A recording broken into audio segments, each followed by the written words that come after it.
Hello and welcome to another video on the Grimwood Watch Modern channel. In this video I've went and done something very daft. I've gone and put my Seiko 7002 in a 2-hour wash and I've shrank it. If only that was the case, obviously. No, I've gone and got myself a lovely 80s mid-sized diver from Seiko and I absolutely love it. Now this was actually, I've been looking for a mid-sized diver for a bit, however I haven't brought myself to pay the price for an SKX 013 basically. The 250 quid for a 37mm diver, which to be honest is not my ideal size. I prefer slightly bigger, but I wanted one in my collection, but I wasn't going to pay that much for a watch that might just stay in the display case and not be worn that much. So what I did was the next best thing. I actually came across this on eBay one night and I thought, right, I'm going to have a go at this. Now it came up with spares or repairs with an intermittent movement, that's why it was spares or repairs. And I put a cheeky bid in 30 quid and I've won it. So what I'm going to do today is I'm going to do a quick review of this, but also go through the issues and what I've done to get it to the level it is now, because obviously it didn't come without issues at that price. So I'll go over the specifications of this watch. The case diameter is 37mm. Lug to lug is 42mm, lug width is 20mm, and the actual depth of this watch, it's nice and chunky for the size, is 13mm. And it sits lovely on the wrist, to be honest. I've worn this for 3 days now and it's absolutely exquisite. Originally, these came with a 4205 movement in, which is basically 21,600 beats per hour. There was around about 40 hours power reserve if I recall. You did have winding, but you didn't have hacking. And they were very small. They were only 17mm in diameter, or 17.5 I should say. They were absolutely tiny. However, this watch was not as it seemed. When I actually got this watch through, there was a few little kind of alarm bells that started ringing. First one was the case.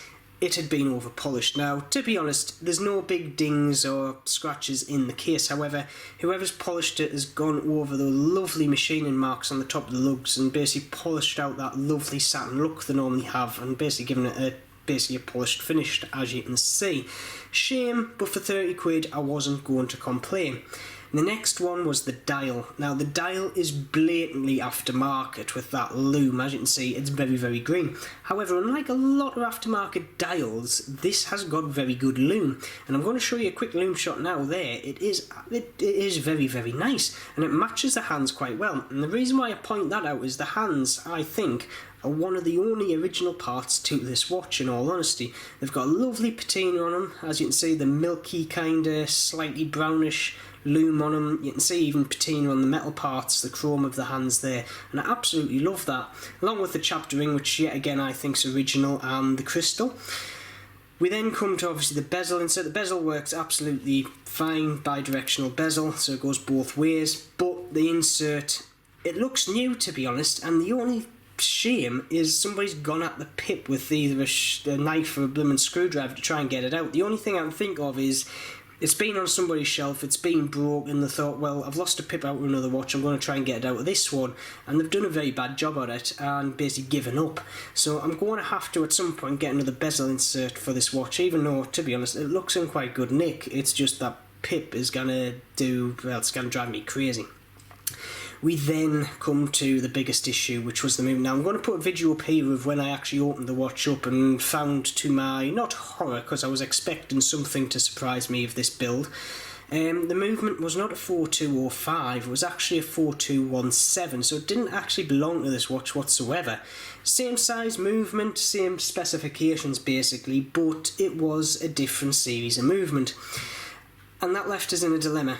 Do I either service the movement, or do I look for another one to actually put in its place, a true 4205? Well, initially I did try and service it. It was just my time and I'm not going to spend money on my time. I thought, right, it's going to be a nice little thing. I've never worked on one of these before. Put it back together, it worked, but it still was intermittent, just not as bad. I went to do it a second time and I actually started building it back up and I thought, well, I set it away ticking. It still was intermittent and I thought, well, I'm just going to be spending loads of hours basically chasing a problem on a movement that isn't really worth fixing. So I went to plan B, and plan B was an NH05 movement, which is basically a 4205 modern equivalent, exactly the same size but with better specifications. You've still got the 21,600 beats per hour, however you've got 50 hours power reserve, which to be honest is quite high up there in my watch collection of watches with high power reserve, so that is quite good. It's over 2 days. We then also have still got the winding, we don't have the hacking, but we've got a few extra jewels in there as well. This is a 21 jewel watch, and I think the original 4205 was a 17 jewel, so a bit less friction in the gears there to make it a bit more accurate, and obviously helps conserve power. However, I went ahead, installed the movement, put it in, and I thought, great.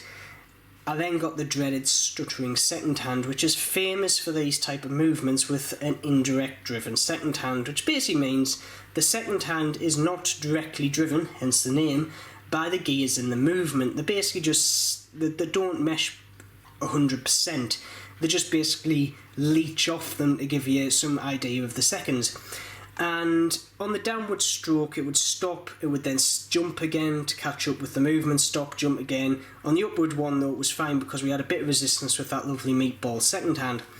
And what you have to do to adjust this is, there's a little spring that sits on the back of the second shaft which basically applies a force onto it, so basically it's a braking force, so the movement has to fight against a slight bit of force, so that hand is defaultly wanting to stop, and the movement has to physically move it. And quicker adjustment to that, put it on the timer graph, 10 seconds plus a day. I was like, that's fine with me, stop the stuttering, great. And I've worn it for 3 days now, and it's been constantly around about +8, +12 seconds a day, which to be honest, I wasn't expecting that at all. And it's absolutely great to wear. It wears lovely on the wrist. And I'm going to do a quick wrist shot now, so if you give us 2 seconds I'll put it on. And there we go. Now as you can see with I don't have particularly big wrists, as you all know, 6 3/4 inches. However, it sits quite nicely. Now this originally came on a red and black leather strap, which to be honest is a very nice leather strap. It is very supple. However, the issue I had was, because the lugs are actually quite far into the wrist, the leather didn't have enough give to actually bend it comfortably around this part of my wrist. So I've actually went with this lovely 20mm Zulu Diver NATO strap, which I think matches the watch quite nicely with that lovely bit of yellow in it, and it's very, very comfortable. It is quite a thick watch. It does wear quite high on the wrist for obviously the diameter of the case. It is a quite chunky small watch, but I quite like it for that. But yeah, it is an absolute steal. So all in all, price wise, I've paid, the watch was 30 quid, the new movement was around about, I think it was £38, it might have been £40 after I've added postage and stuff on. So for 70 quid, I've got a very accurate, very nice looking 80s diving, mid-sized diving watch, and it's absolutely great.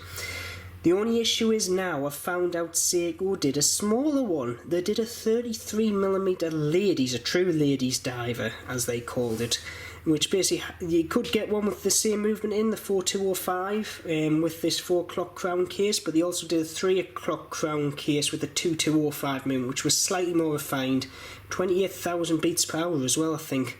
But those go for some stupid money. So my next project, along with many, is going to try and find a 4205 33mm case diver, so that's the next one. But anyway, thanks for watching. I'm going to leave this video there. Do you like these mid-sized divers? Do you think this is a good alternative to the good old SKX 013? This is actually smaller than the 013 by, to be honest, lug to lug, it's 2mm smaller, and diameter, it's actually 1mm smaller, so this is actually a smaller watch, and I quite like it for that. So yeah, do you like it? Do you hate it? Would you have one? Or would you just go for an SKX 013? Hey ho, please leave your message in the comments. If you haven't already, please subscribe to my video and have a look at my Facebook and Instagram pages. Lots of things go up on there. And as always, keep safe and I shall see you soon.